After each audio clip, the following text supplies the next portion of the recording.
예, 오늘은 2025년, 11월 13일, 오늘은 목요일이죠.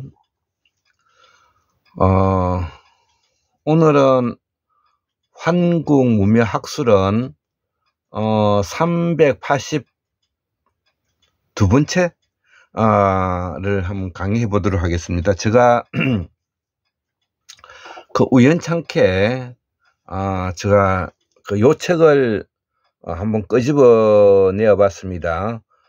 무와 중국 문화와 경전 저서라는 이런 책인데요. 지금 우리 쾌정 시계가 지금 이제 종을 치고 있네요. 자, 그래서 저는 이 중국이라 부르지 않고 중공무속사 연구 이렇게 이제 제목을 붙여가지고 제가 예전에 공부했던 기억이 납니다.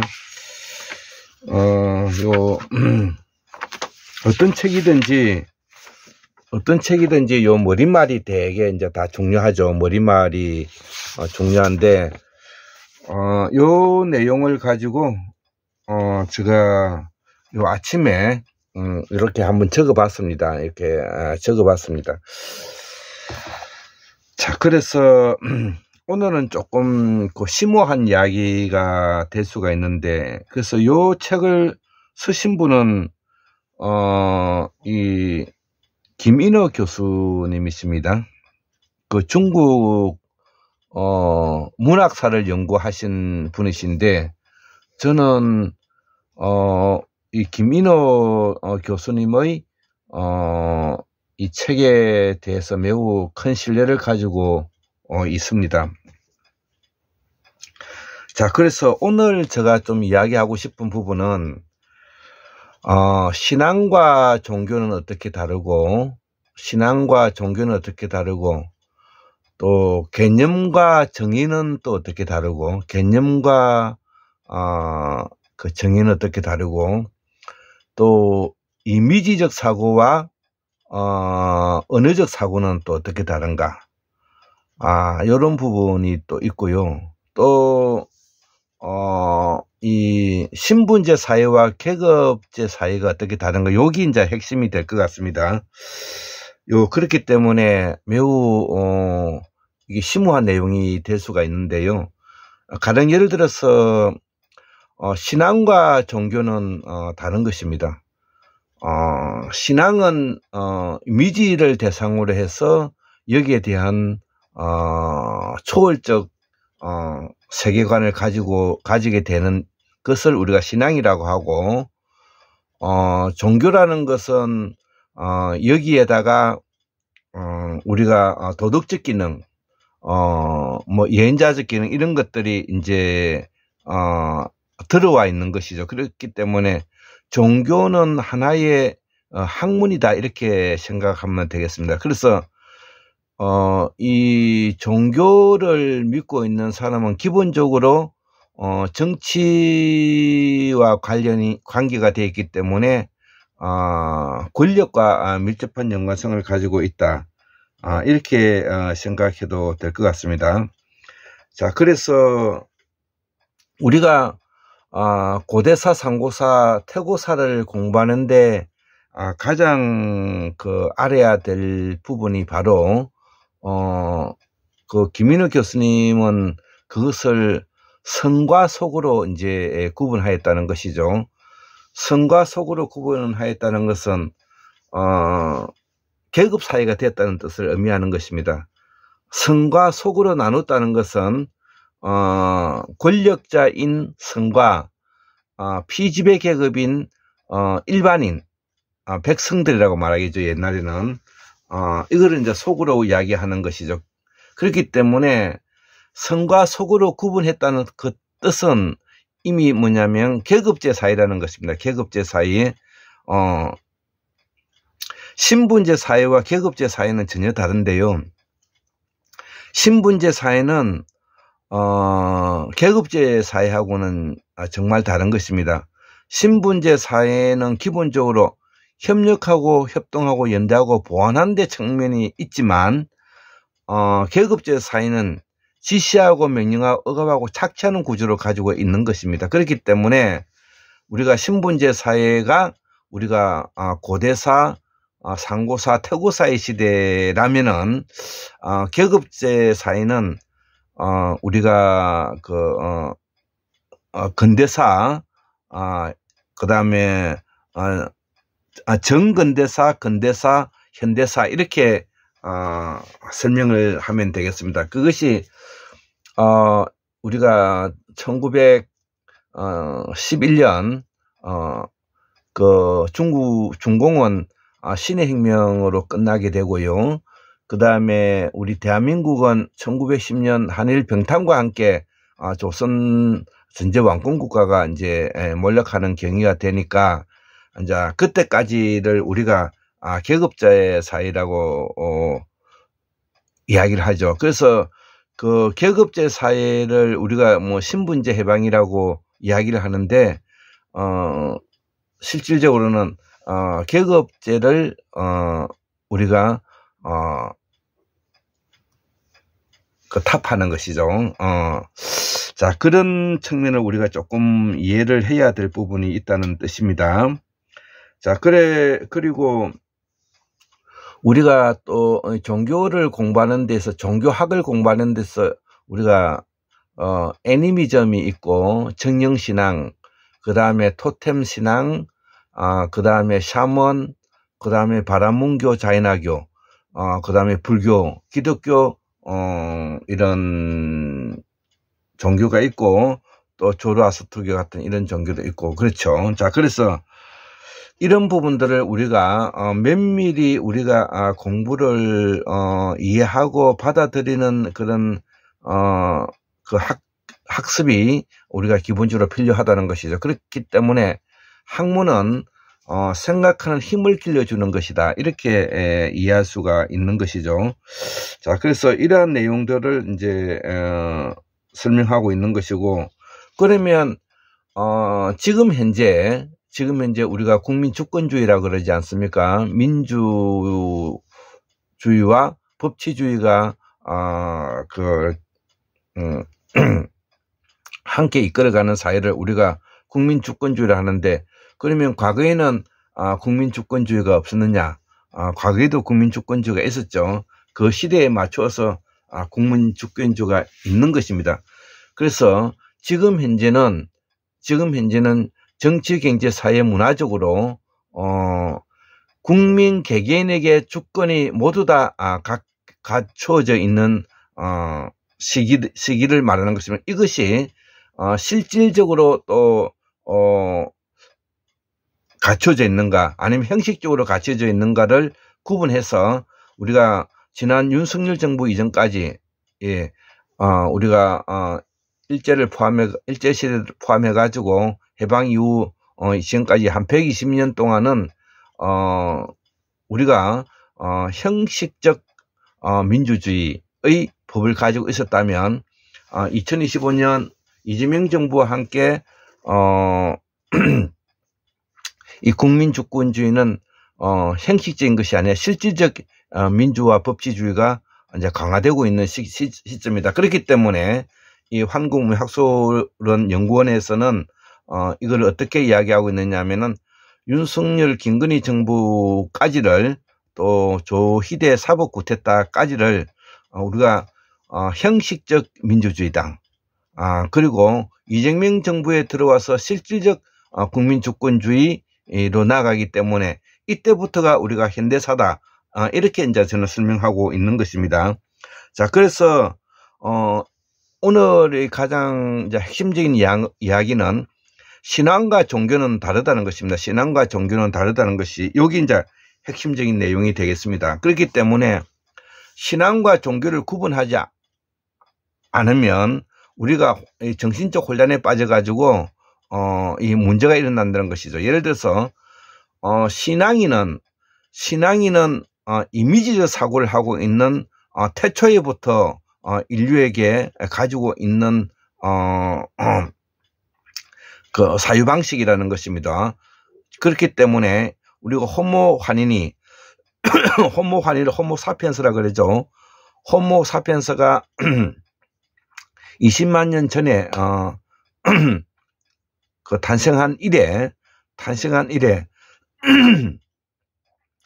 약 10만 년이라는 시간을 우리가 이미지적 사고를 하고 있는 시기였고, 그 이미지적 사고를 하고 있는 그 시기를 우리를 뭐냐면은 개념이 이끌어가는 사이였다. 그렇게 이제 생각하고, 그 개념이 하나하나 모여가지고 우리가 종교가 이루어지고, 그것이 바로 정의가 되는 것입니다. 그렇기 때문에 우리가 신앙은 개념을 하나하나 개념을 하나하나 우리가 받아들이면서 이해하는 시대다, 이렇게 생각을 할 수가 있는 것이죠. 그렇기 때문에 우리가 애니미즘이라든지 정령 종교라고 말하지 않죠. 애니미즘 신앙, 정령 신앙, 토템 신앙이라고 말을 하죠. 토템 신앙이라죠.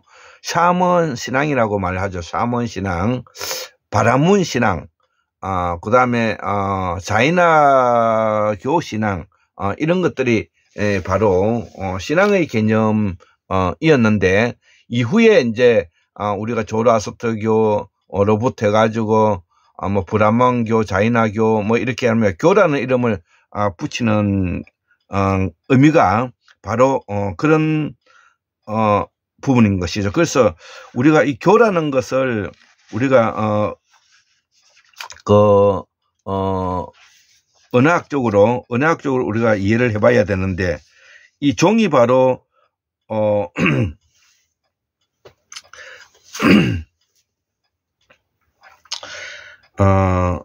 우리가 종교라고 할 때 이 종은 정치와 관계가 되어 있고, 그 다음에 교는 은설과 관계가 되어 있는데요. 그래서 이 종치는 어떤 뜻을 우뚝 솟게 한다, 이런 의미가 있고요. 은설은 어디에서나 우리가 가리키게 되는 것을 말하는 겁니다. 그렇기 때문에 이 종교를 종합해 보면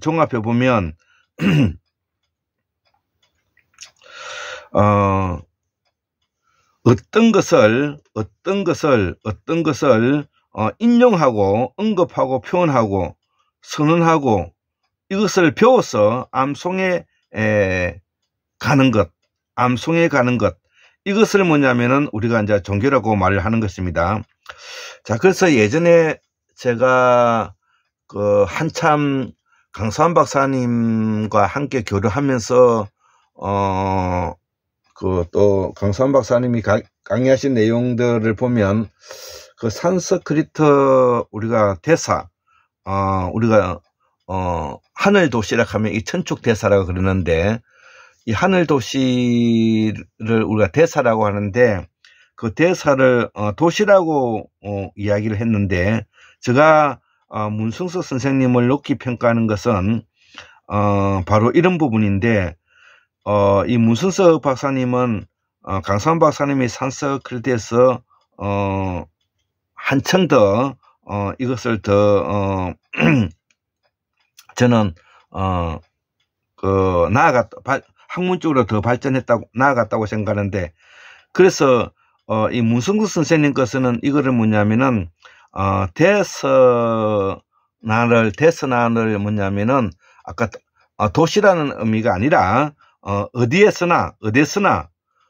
어디에서나 뭐냐면은 우리가 가리키고 하는 것을 우리가 대사라 그런다 이거죠. 자, 그래서 어디에서나 이거를 뭐냐면은 우리가 가리킨다는 의미가 포함되어 있기 때문에 교가 된다는 것이죠. 자, 그래서 이를 이제 종합 정리해 보면, 말씀으로나 또는 과정을 가르쳐서 우뚝 솟게 한다. 어디에서나 우뚝 솟게 한다. 우뚝 서게 한다. 말씀으로서 과정을 가르쳐서 철이 들게 한다는 말과도 같은 것입니다. 자, 이게 이제 종교라는 것이죠. 자, 그래서 산스크리트는 종교를 뭐냐면은 어디서나 섰단다와 의미를 같이 한다는 것이죠. 자, 그래서 강상훈 박사님의 학문에 한 단계 더 발전시키고 나아갔던 분이 저는 그 문성수 선생님이라 생각하고, 또 문성수 선생님이 가지고 있는 그 또 지식과 지혜에 제가 배움을 하고 있는 것입니다.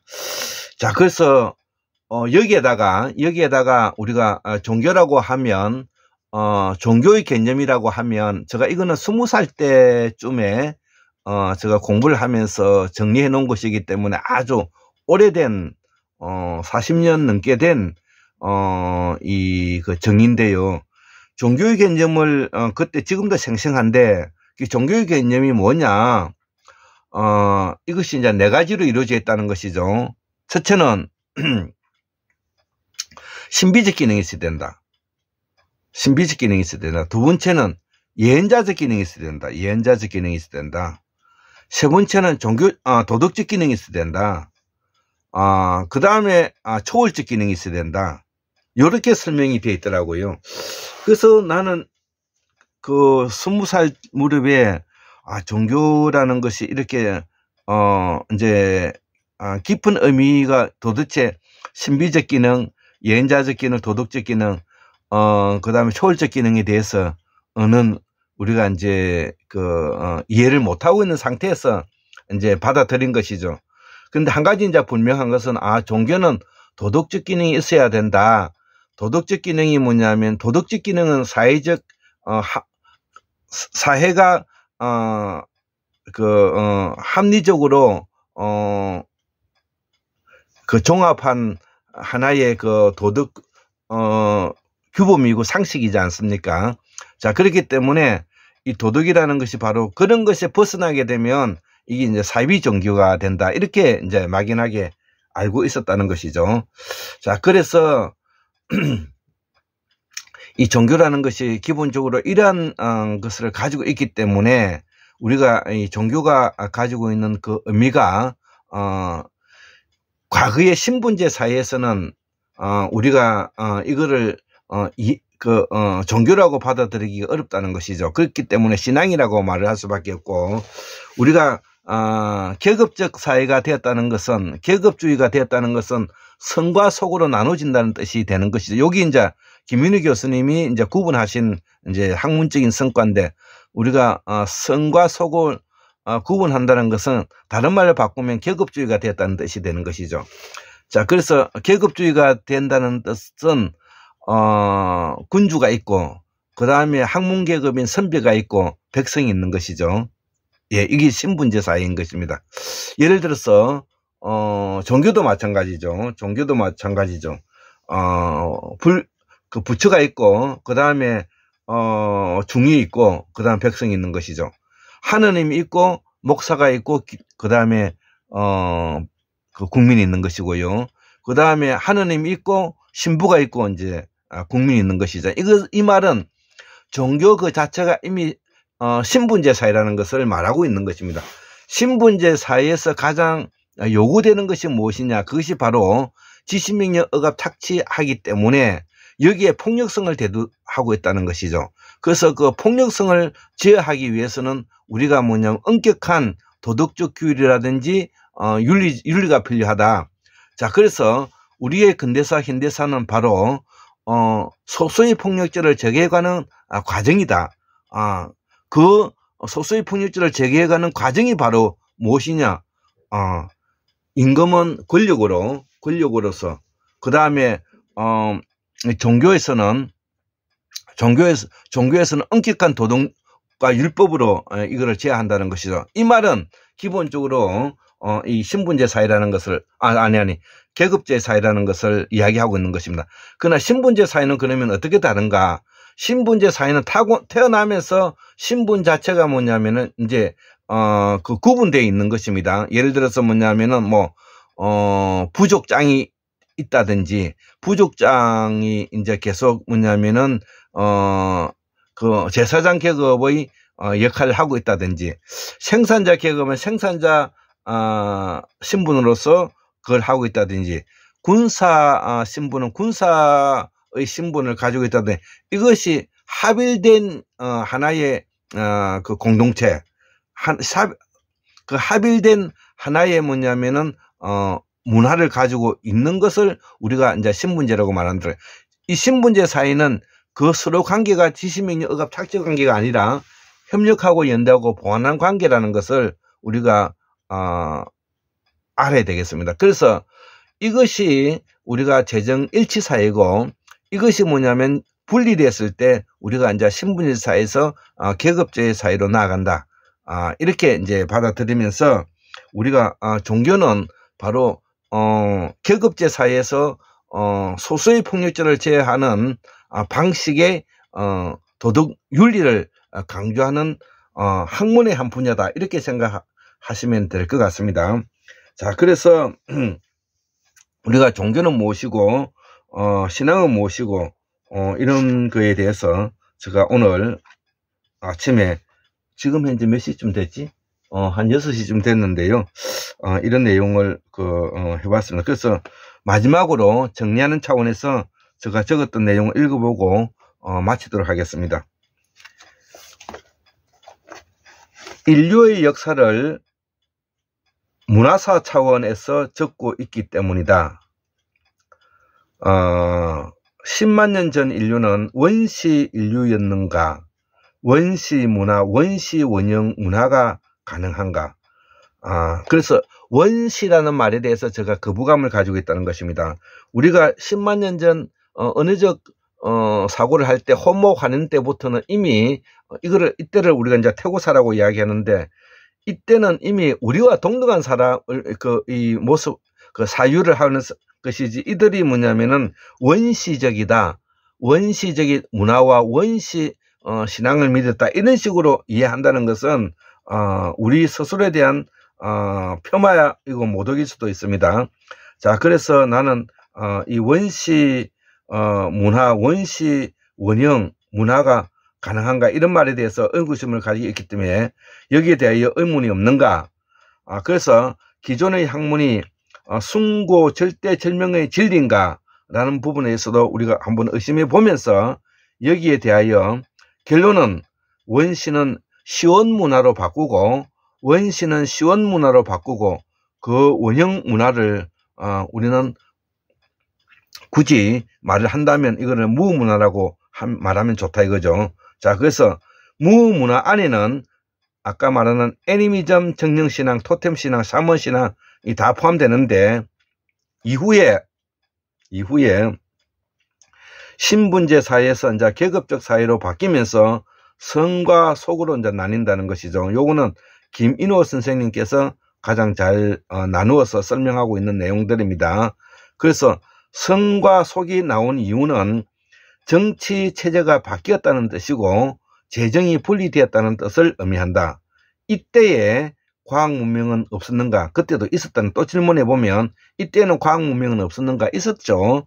우리가 청동기 문명이라든지, 그 다음에 우리 고대 문명, 그 다음에 우리가 맹승열 교수님의 아담의 문명을 찾아서라든지, 제임스 처치워드의 사라진 무제국, 뭐 이런 여러 책들을 우리가 공부해 보면 이미 수수만 년 전에도 훌륭한 과학이 발전되었던 부분들이 있었다는 것이죠. 모두 다 과학이 발전된 것은 아니지만 인류의 특정한 부분에서는 매우 선진 첨단화되어 있는 우리가 문명이 기술이 있었다는 것이죠. 지금 현재 우리가 이 순간에도 한쪽에서는 달나라에 가는가 하면 아직도 한쪽에서는 아마존에서는 7만 년 전의 모습으로 살아가고 있는 것만 보더라도 우리가 이것을 알 수가 있다는 것입니다.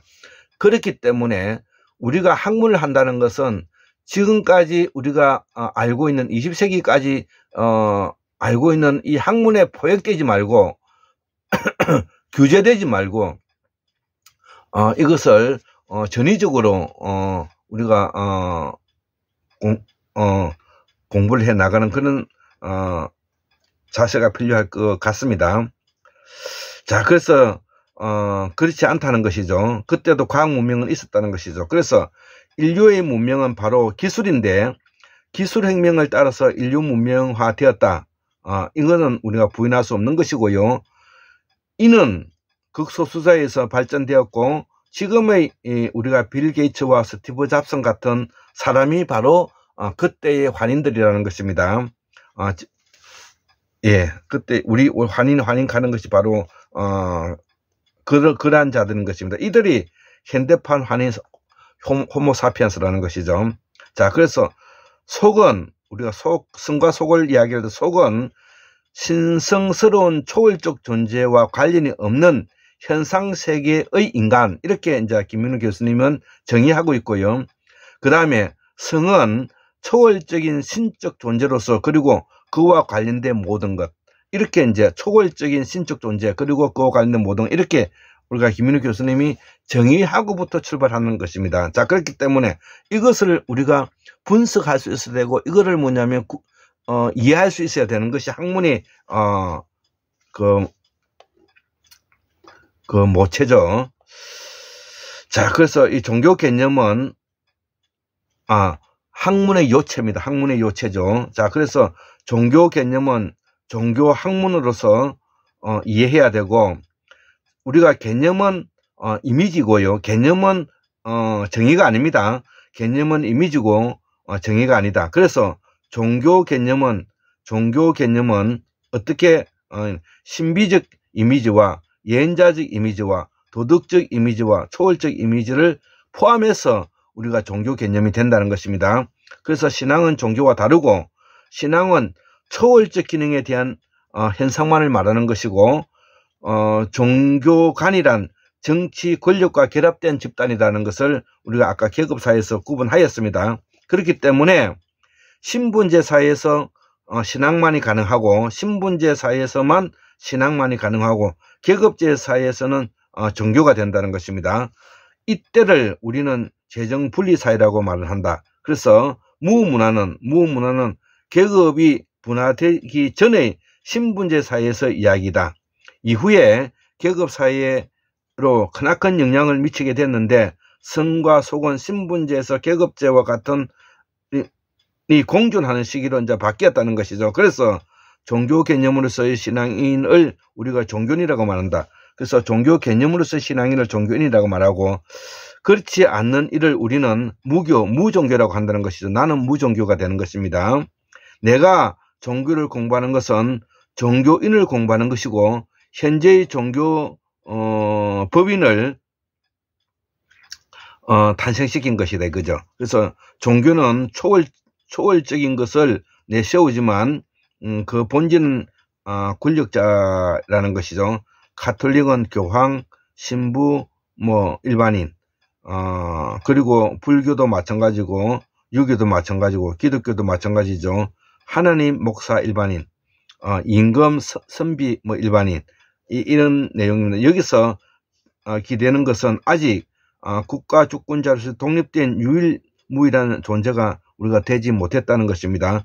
자, 그래서 현대사라는 것은 바로 이러한 신분제와 계급제가 혼합이 되어서 국민 일반인인 개개인이 독립된 유일무이한 그 독립된 존재로서 우리가 그 개인공화국 내지 또 독립체산제를 이어갈 수 있는 사람들이다. 오늘날 이를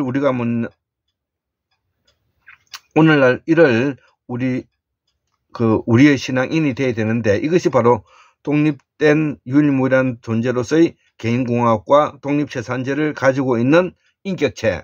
자, 그것들을 우리가 국민주권제라고 말하고 국민주권제의 실질적인 국민주권제의 정치 체제를 우리가 현대사라고 말하고 그 현대사는 우리가 쓰고 있는 말로서 깨어있는 시민의 조직된 힘과 행동하는 양심 세력이다. 이를 우리가 김대중 노무현을 높이 평가하는 이유는 이러한 사상적인 개념을 정리하고 정치로서 성화시키려고 노력했던 사람들이다. 그렇기 때문에 김대중과 노무현은 정치인이며 사상가다, 이렇게 말을 할 수 있을 것 같습니다. 예, 오늘 강의를 마치도록 하겠습니다. 감사합니다.